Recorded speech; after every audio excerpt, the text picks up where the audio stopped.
Hello guys, सिर्फ सचिन प्रजापत और आज की वीडियो के अंदर हम बात करने वाले यार जोसा काउंसलिंग तो हमको पता है, पर लेकिन ये सीएसएबी काउंसलिंग क्या होती है। हो सकता है दोस्तों को आइडिया हो थोड़ा बहुत कुछ, पर लेकिन आज की वीडियो के अंदर यार डिटेल में बात करता हूं कि जोसा और सीएसएबी के अंदर डिफरेंस क्या होता है। दोस्तों को बिल्कुल पता नहीं होता कि सीएसएबी में क्या होता है, कौन कौन पार्टिसिपेट कर सकता है, कौन कौन नहीं कर सकता। आज की वीडियो के अंदर डिस्कस करते हैं कि सीएसएबी काउंसलिंग एक्चुअली में क्या है और ये क्या करती है और हमको क्या इससे बेनिफिट होगा और हमको क्या इसके अंदर पार्टिसिपेट करना चाहिए या नहीं करना चाहिए। आज की वीडियो के अंदर डिस्कस करते हैं। ठीक है, शुरुआत करते हैं। सबसे पहले मैं समझता हूं कि यार जोसा काउंसलिंग के बारे में तो आपको सब नॉलेज है, क्योंकि आप तो ऑलरेडी पार्टिसिपेट कर चुके हो, क्योंकि जोसा काउंसलिंग अभी चल रही है। ठीक है, जब मैं वीडियो बना रहा हूं। ठीक है, पहले जोसा के बारे में कुछ डिटेल समझते हैं कि जोसा के अंदर हमारे पास ऑलरेडी स्टार्ट हो चुकी काउंसलिंग और जोसा की जो रजिस्ट्रेशन डेट्स थी वो 16 to 25 ऑफ अक्टूबर थी। तो मॉक राउंड 1 और मॉक राउंड 2 हमारे पास हुआ था 22 अक्टूबर को मॉक राउंड 1 रिलीज हुआ था और 24 अक्टूबर को मॉक राउंड 2 का रिजल्ट आया था। मॉक राउंड का मतलब होता है कि एक टेंटेटिव सीट आइडिया हमको मिल जाता है कि हमको एक्चुअल राउंड के अंदर ये सीट्स या फिर इस कॉलेज मिलने के चांसेस हैं। उसके अकॉर्डिंग हम अपने कॉलेज के प्रेफरेंस को वापस एडिट या करेक्शन कर सकते हैं 25 अक्टूबर तक। अब हम बात करते हैं कि सीट अलॉटमेंट जो है वो राउंड 1 यहाँ पर कुल मिलाकर 6 राउंड के अंदर सीट अलॉटमेंट होता है। राउंड 1 होता है, राउंड 2,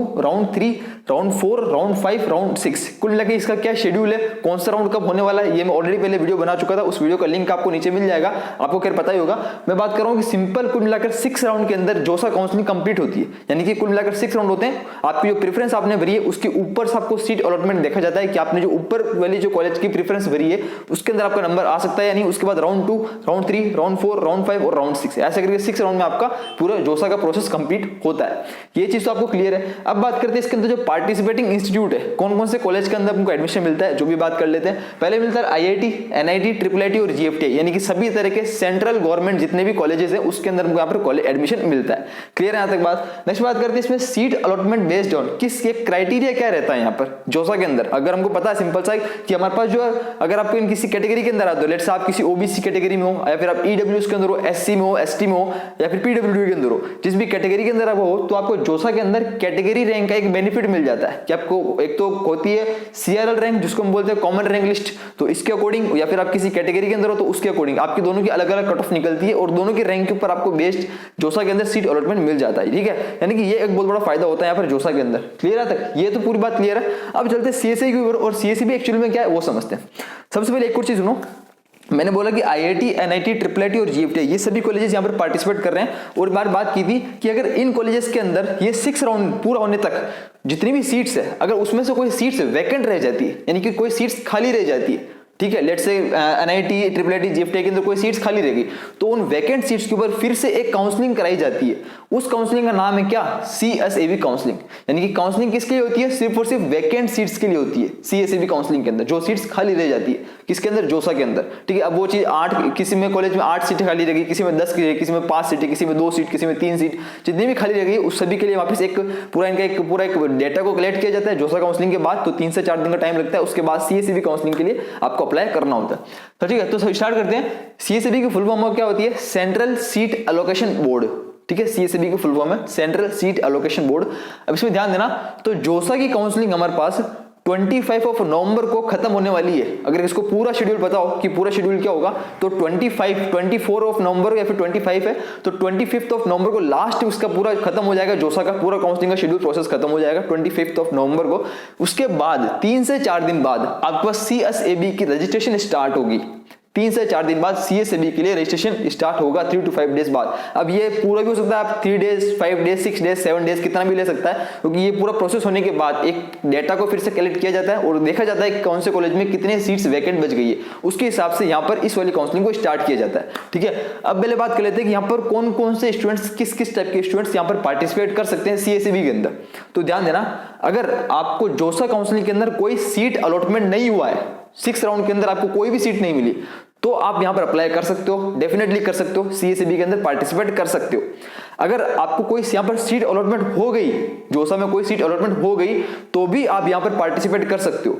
पर एक शर्त है कि आपको जब यहाँ सीट अलॉटमेंट होगी और आपके पास एक ऑप्शन आएगा कि आपको सीट एक्सेप्ट करनी है या नहीं करनी है, और जब आप सीट को एक्सेप्ट कर लोगे तो आपसे पूछा जाएगा कि आपको सीट लेकर सीएसएबी काउंसलिंग के अंदर जाना है या नहीं जाना है, कि आपको पार्टिसिपेट करना है। सीएसएबी को हम बोलते हैं स्पोर्ट राउंड, तो आपको स्पोर्ट राउंड में पार्टिसिपेट करना है या नहीं करना है, आपसे एक ऑप्शन लेकर पूछा जाएगा।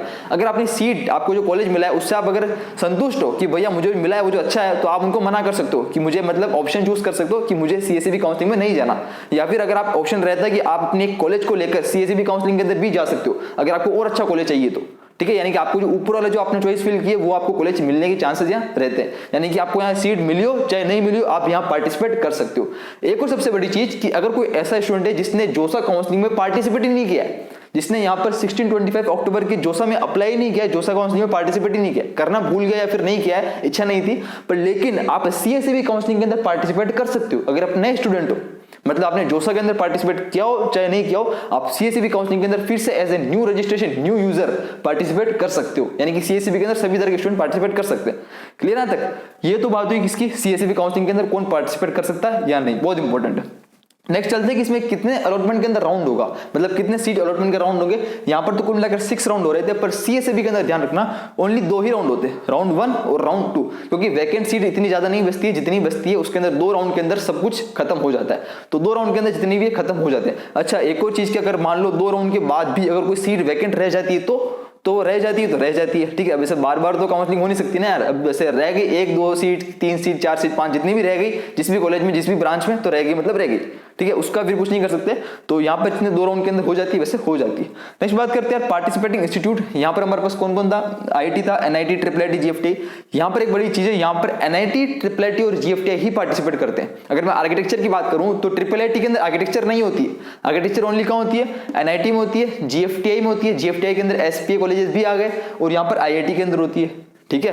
ट्रिपल आईटी के अंदर आर्किटेक्चर के अंदर काउंसलिंग नहीं होती, जेईई मेंस पेपर 2 बीआर के थ्रू, ठीक है। यहां तक बात करें तो इन 3 के अंदर हमारे पास एसपीए के सीएसईबी के अंदर हमारे पास काउंसलिंग होती है। ये 3 के अंदर ही वैकेंसीज रहती है। अच्छा, किसी के दिमाग में क्वेश्चन आ रहा होगा कि भाई अगर आईआईटी के अंदर सीट्स वैकेंट रह गई तो क्या उसका पार्टिसिपेट नहीं होगा? हाँ, आईआईटी के अंदर वैसे जनरली कोई सीट्स वैकेंट रहती नहीं है, पर लेकिन अगर कोई 1 2 सीट्स वैकेंट रह भी जाती है तो वो रह जाती है, फिर उसके ऊपर कोई वापस काउंसलिंग नहीं होगी। तो आईआईटी के अंदर यही जोसा के अंदर ही होता है, ठीक है। अब सीएसईबी के अंदर ओनली इन तीनों के अंदर एडमिशन मिलता है। नेक्स्ट बात करते हैं सबसे बड़ी चीज कि यहाँ पर कौन कौन से सीट अलॉटमेंट का क्राइटेरिया क्या था, कॉमन रैंक लिस्ट, और अगर आप किसी कैटेगरी में आ रहे हो तो उसकी भी आपको कट ऑफ निकलती है और उसके ऊपर भी आपको बेनिफिट यहाँ पर मिलता है जोसा के अंदर।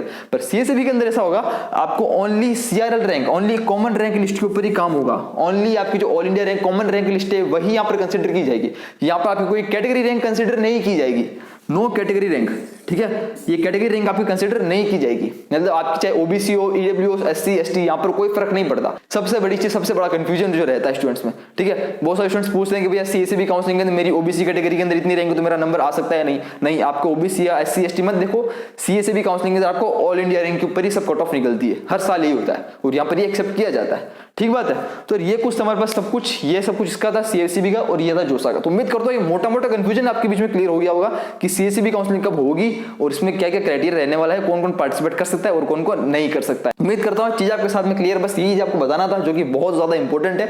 और यार आज की वीडियो का मेन मकसद ही था, वीडियो को समाप्त करते, ज्यादा लंबी नहीं करेंगे और उम्मीद करता हूँ चीज आपके सामने क्लियर है। और बस जो भी अपडेट होगा, मतलब सीएसईबी के एक्चुअल राउंड क्या होने वाली है, एक्चुअल इसका शेड्यूल क्या होगा, जब भी जोसा की वेबसाइट पूरी जोसा का प्रोसेस खत्म हो जाएगा उसके बाद ये स्टार्ट होगा। तो जब भी स्टार्ट होगा आपको पास अपडेट पहुंच जाएगा कि एक्चुअल में क्या इसका होने वाला है। तो इसके साथ अपडेट के लिए चैनल पर नए हो तो सब्सक्राइब कर देना और साथ ही साथ के अंदर बेल आइकन को प्रेस कर देना। इसके साथ स्टूडेंट्स मिलते हैं अपने अगली वीडियो में, फिर वंदे मातरम।